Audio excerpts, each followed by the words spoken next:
and welcome to another episode of Stone Cold Killers. I'm Chandler, and that's... Me, I'm Max. Today I'm going to tell Max a story about a killer, but we're stoned. I think we know that. I forgot the script. Have we done that? We haven't done the same thing every time. That's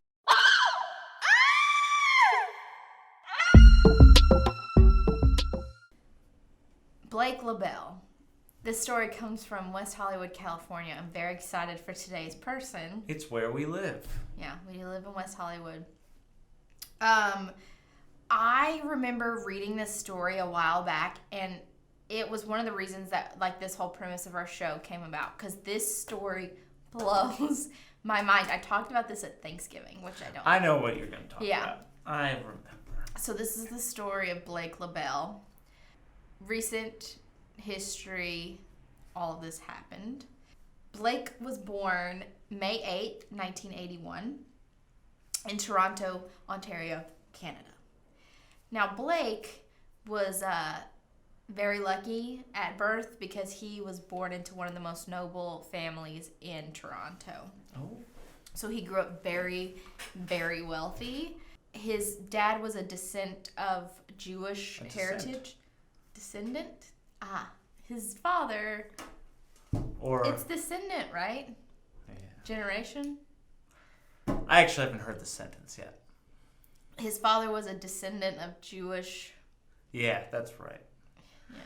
Yeah. I was thinking if you said his father was of Jewish descent. Oh, I think that's what I was trying to say, and then I think you knew what I was going to say, but you thought I was going to say what I just said. Glad we worked that through. We're back. His dad was Jewish and moved to Canada. His family moved to Canada. So the reason his dad was so wealthy, he was a big real estate mogul in Toronto. Just like us. Just like us. Very rich. Not from Toronto. Yep. His father was also a Hall of Fame inductee for sailing, like boat sailing. That's cool. Little checkbox on the dating profile. Yeah, he sailed the Canadian Olympics, and so he was really big. And he also was really big into motorsports. So it was a motorsport family, Olympian. His grandfather was a big real estate mogul, so it had fallen out. So Blake, born in the 80s, and from birth, silver spoon.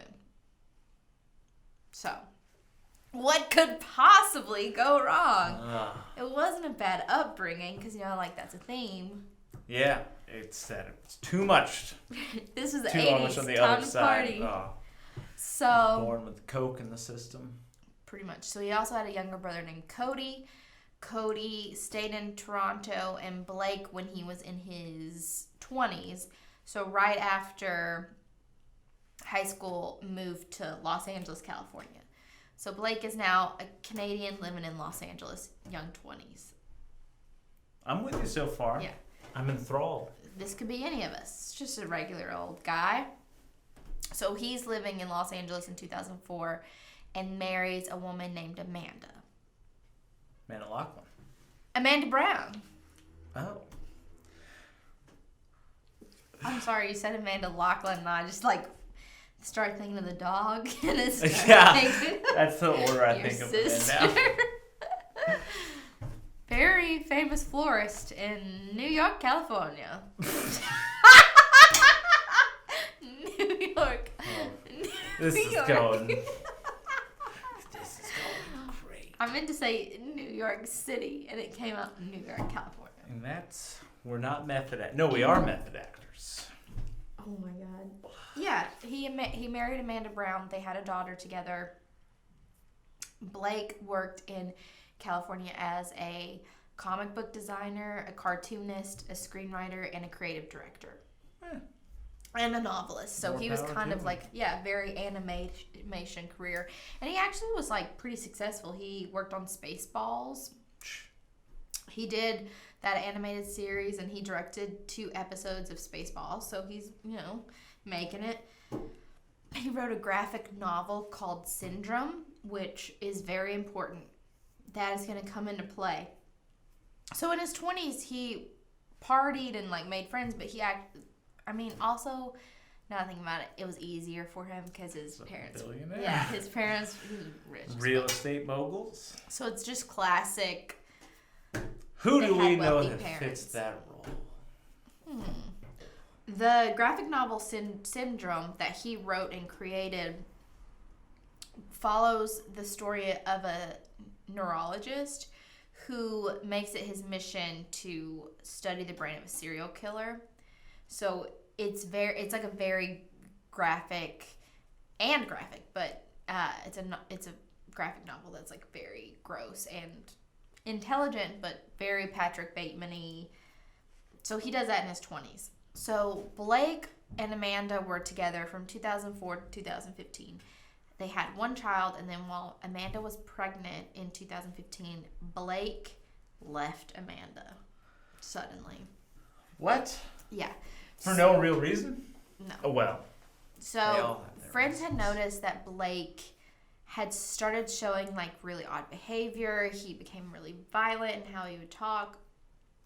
And he pretty much like dumped all his friends of 10 years in LA in 2015 when he left a pregnant Amanda for another woman who shortly later becomes pregnant. The timeline's a little blurry because it all happens in the same year. Like he leaves his wife, makes moves. Pregnant wife, starts dating this woman. They're pregnant in 2015. So it's like there was clear some things going on. People thought maybe it was like a midlife crisis because in this time he's in his mid-30s. They weren't sure, but things aren't going well for him. Iana, I-A-N-A. Iana? I don't know. I think it's Iana. I'm going to say Iana Kasian. Also, I had the pronunciation right this morning, and now I'm so stoned. Let's call her IA. Okay. Because that's her initials. IA. So her initials are IA. Iana. Oh, I just said it. Iana. All right. Iana Kasian. Worked it through. So they get married. They move into a condo in West Hollywood together, Blake and Iana. And the condo is on Holloway, right off of Sunset, literally very close to where Earl and I live. Like in between where we live. So I know where they moved in this condo. Name dropper. I know. So they're living. Iana is pregnant in 2016. So yeah, she had to have gotten pregnant in August of 2000. He was a little infidelious. Yeah, for sure. Now that makes sense. So in 2016, Iana's pregnant. She has the baby in May. And she moves her mother to a nearby apartment in West Hollywood so that she could be there to help with the baby because this is their first baby. And she was a model, so she was a lot younger than Blake. She was 31, he was 38, I think. And she was a model, so you know how those things happen. And yes, they get engaged. So at this point, they're engaged. She has the baby in May. And allegations come out about Blake raping a girl. So he pays to, get out of jail because he gets arrested. And this has happened twice at this point with, infidelity kind of claims. So he left his wife for another woman. He got pregnant. And then in this relationship, there's, these claims. So it wasn't good. And 2015 is almost pre-Me Too, you know? Yeah, so it is pre-Me Too. So he's really on top of the charges. I know, right? In May, right before Blake's 37th birthday. I'm so stoned, Max. So stoned. Okay.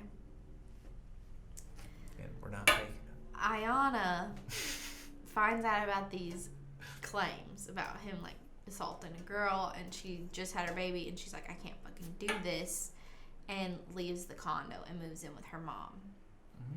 And Blake is like, one and done. Yeah, she was like, no, new baby, you're a rapist, possibly, see you later. Now, it had been reported a little sooner. Well, I'm going to tell you that later. Okay. So she moves in with Olga, and that weekend, Blake calls her and is like, can you come over to the condo? Let's talk. Also, you should get your stuff, like have the final goodbye. And she's like, fine. We have a daughter together. I'll come over. What could go wrong? What could go wrong?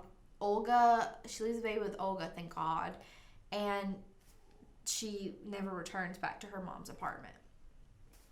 Olga doesn't really think anything of it the night she doesn't come home because she's like, maybe they're making up. Yeah.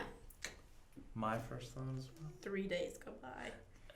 And Olga's like, uh-oh, my daughter's not answering her phone. I've had this baby for 3 days. This is suspicious. So she calls the police, and the police come, break into the condo because no one's answering. They go to the bedroom where Ayana is, and she's dead. She's laying on the bed like she's resting, but she is like fucked up. oh, that's no fun. She's been scalped. What? Yeah, and drained of her blood. Oh. A piece of her cheek was bitten off. She's mangled. Like, someone tortured her. Like, pieces of her was cut off and put in, like, the drain, the garbage disposal. Like, She's not doing good. yeah. They said everything was blood-stained, like the entire bed and the headboard. And it was ruled she died by being scalped and her blood drained. That's how she died. But yeah, it happened when she was alive. This show's fun. She also had like a bite on her arm. Someone took a bite out of her, like on her cheek. We got and a her real Patrick Bateman, you know. Mm-hmm. So, the police find her first. They're like, "Oh my god, this is nasty." And I also, bad day on the police world. One of my friends dated one of the police officers that found him and her, and he was like, it was the most fucked up thing I've ever experienced. Seeing that room and stuff. He's like, we don't see stuff like that in West Hollywood. That's what I was gonna say. That's like not what you're thinking you're ready for. So it is dark. In the guest bedroom, they find Blake. He's there, and apparently he had killed her initially that Friday night she came over, and then like tortured her all weekend and had stayed in the room. And so he had barricaded himself in the other room so the police couldn't get in. I was just thinking this is I mean, I guess you could say this about a lot, but like that initial interaction, like I'm just going to go over and get some stuff, she probably didn't think she was going to be killed. Murdered. Like, that seems so innocent. Yeah. So. Good thing you left the baby, right? Honestly. That's the. Because they said too, like she was neatly cut, like how she was cut and stuff. Like she was bit, but like it was like tortured. Just type bitten. of shit. Torture's that's no good. Okay, so police are like, yeah, it's obviously Blake. They arrest him, and at this point, he's put on like millions of bond because he had just gotten off of bond with $100K. So 2 rapes, and then he's killed his fiance that was going to leave him. Killed and tortured. So details from Blake's graphic novel syndrome that earlier had come out like years before was basically a blueprint to this murder. Listen to your friends. Listen to your friends. And so speaking of friends had also noted, especially one guy that he had worked with in college and done a few graphic novels, testified that right before all this happened, Blake, who hadn't been really working in film, which is up and down, had told one of his friends he wanted to do a novel about like this male and female relationship, but it was like extremely violent and had to do with domestic abuse and like torture. And the guy was like, no. Now we're not gonna do that. Yeah. So No. Yeah, so it was like a whole thing where his friends were like, yeah, there was something fucking wrong. Do you worry about this story applying to your life? My life, no. Yes. But other people I know, yes. I think they could do it. No, I'm talking about... Oh, listen to your friends. You being like, let's write this murder story where we've got someone buried underground. I'm going to be like, she always wanted to do that. Oh, yeah. If I ever killed someone, people would bring up literally every joke I've ever made and be like, I can see it. She did talk about it for years. So. She did tell us she was going to kill herself. I mean, that is the thing. If I ever, people like, listen to your friends. She told you. Okay. So friends described, when they started investigating his life and everything to see, like, why would you do this? Friends all described him as just a trust fund kid who was obsessed with, like, sexual abuse and violence and, like, never got in trouble because he could bail himself out of any trouble. And it was just pushed him too far. His sense of humor was basically torture. Now that I say it, I'm like, oh no, this could be me. This is you. It's all the pieces are coming together. It said that friends have reported saying he would talk about violence towards women in a way that was deeply uncomfortable. They said that there was no question in their mind that extreme violence and torture was a part of his creative ideation for many years.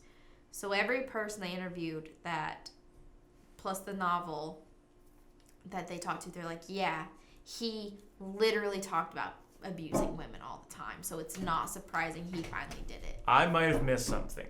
When he got caught with the body and he's like barricaded, is he gonna go to trial? Yes. Yeah. And say he's innocent? No. They were like, you're guilty. Okay. I wasn't sure if he was like, no. I think he tried to claim self-defense problems, mental issues when he was on trial. And because when they try you in America, like, he's a Canadian citizen, so, like, don't they just send you back to Canada? Yeah. I think that's what actually happened. I don't remember. Oh. But he had to pay, so he does get convicted. It's very obvious. They convict him without a doubt. But they said, like, he got sexual gratification from killing, and it was basically, he was convicted because he had written about it, he had joked about it, and then he finally did it. Yeah, that was like the evidence against. And they said that they think it was all very premeditated, reckless behavior because it started with him leaving his pregnant wife and then getting another woman pregnant, and then from doing that, he started then raping women and finally killing a woman. So it was like, it escalated over a year very quickly. Right. So it literally built for 15 years, and then he did it.